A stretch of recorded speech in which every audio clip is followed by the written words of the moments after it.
Previously on Tire Twist. Blah blah, video game based on Castle of Cagliostro, yada yada, basic template and playable characters established, yada yada, blah blah blah blah blah blah, golf channel. Alright, I'm done here. Just leave me checking the mail. Greetings, fellow gamers. Dave here from Gamers Guff. Welcome to Tie and Twist.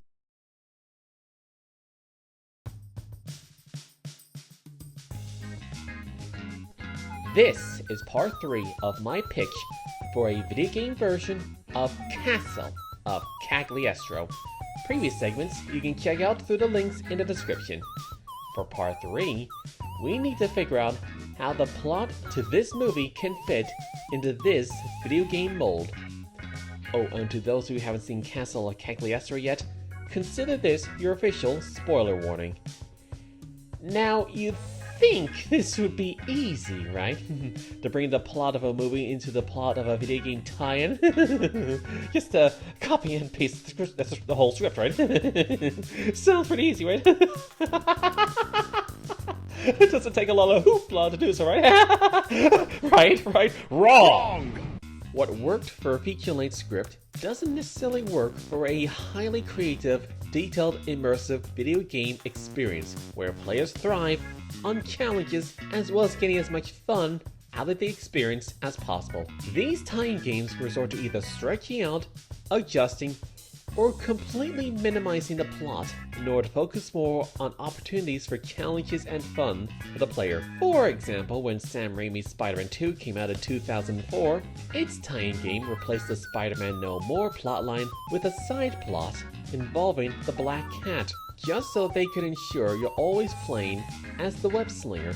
When it comes to making Castle of Cagliostro into a video game, we need to look at what we've already established. The movie itself is a fast-paced action comedy with hints of heist and mystery movie genres, as well as a childish sense of humor, while the proposed game is a stealth-based, open-world, platformer third-person shooter.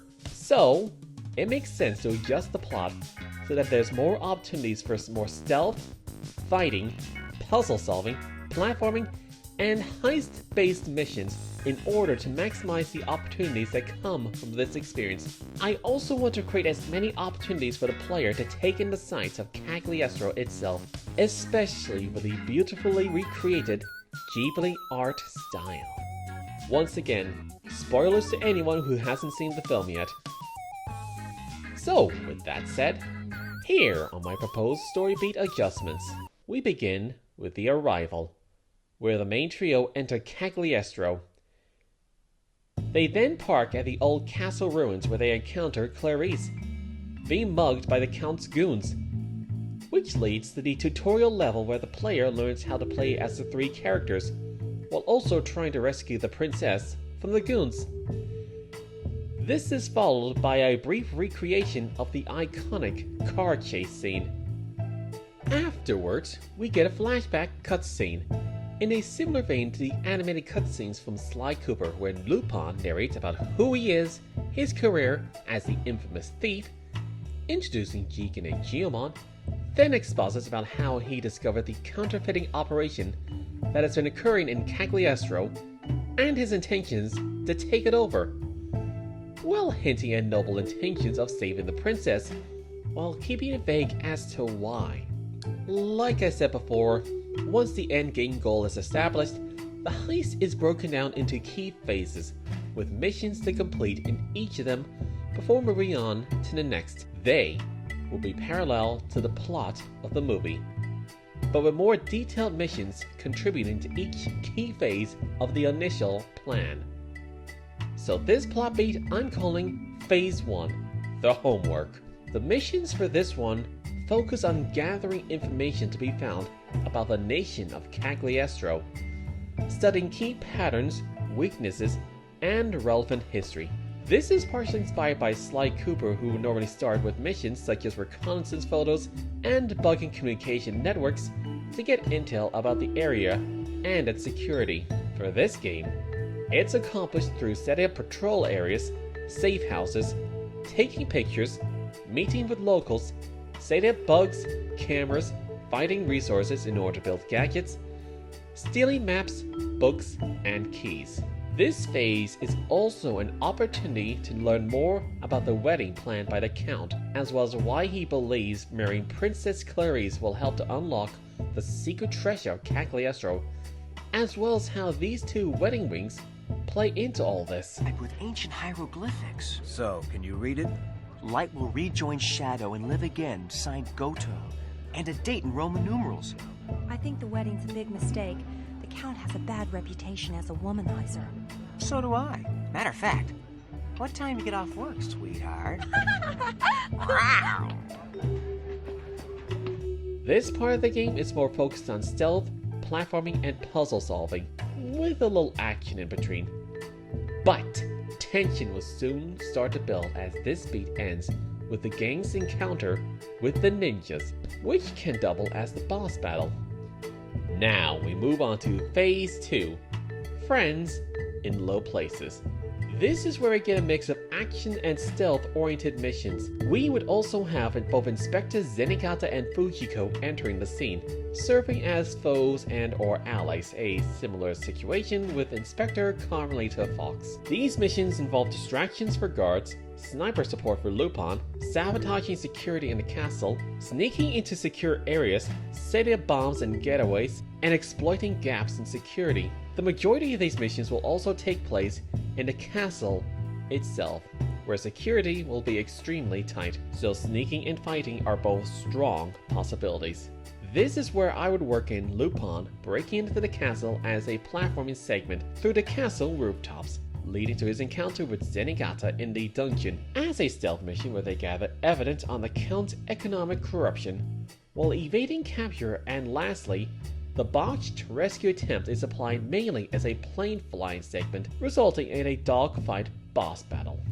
For this beat, I'm calling Phase 3. Here Comes the Bride. Following a massive setback resulting in Lupin being injured, they make their way back to the safe house where Lupin recovers and meets with the caretaker. During a brief cutscene, we learn more about the princess, her life, and why Lupin knows her so well, adding to his need to save her. I never had a chance to thank her and didn't even tell her goodbye. I never knew she was part of the royal family. I'm ashamed to have forgotten her, but seeing that ring brought everything back to me. So that's how you knew who the ring belonged to. They dust themselves off and get back on track. While Lupin recovers, Jigen and Geomon conduct brief reconnaissance missions to gather further information on the wedding in question, while also re-establishing vantage points and patrol areas.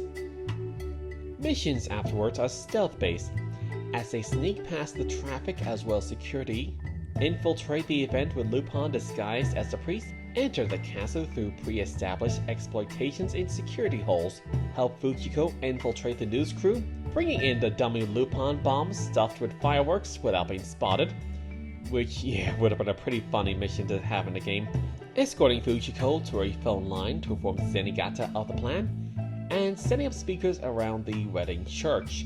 Now we get the scene where Lupin exposes the Count's lies and corruption during the wedding itself, Lupin rescuing Clarice, while Zenigata leads Fujiko to the counterfeiting operation factory to broadcast the evidence. Now we get the big battle with the Count's army. Lupin escapes through a platforming stealth-based segment as he navigates through the rooftops leading to the clock tower where the treasure is, mixed in with Jigen and Geomon battle segments fighting off the army, as well as sniper support to aid in Lupin's escape. Now we have the final boss battle as we take on Count Cagliostro in the clock tower. Now we have the resolution beat. It would end just as the movie does. The treasure is revealed to be ancient Roman city ruins. Lupin gives a heartfelt goodbye to Clarice and the caretaker before being pursued by the police. Again. The only change here is that I need an excuse to continue playing the game and further explore the city. So, I would have Lupin return, roughly a month later, to visit the nation and the princess, a perfect opportunity to finish other missions in the hub world, take on new missions unlocked by clearing the game, as well as opportunities to explore the impact that the events of the movie had on the nation of Cagliostro. You could also explore the ruins, which can also double as a virtual museum, going into detail about the making of the original movie and the Lupin series itself, very reminiscent of the Insomniac Museum in Ratchet and Clank. How's that for a prize? So, that was my proposal of a video game tie-in with Castle of Cagliostro. I, for one, certainly had fun figuring out how such a game would work while staying faithful to the film, making adjustments needed to create an experience that was as action-packed and funny as the source material. But what do you guys think? Did I do the movie and the Lupin franchise justice? Is there more that could have been done with this proposal? Let me know your thoughts in the comments below. Until then, see ya!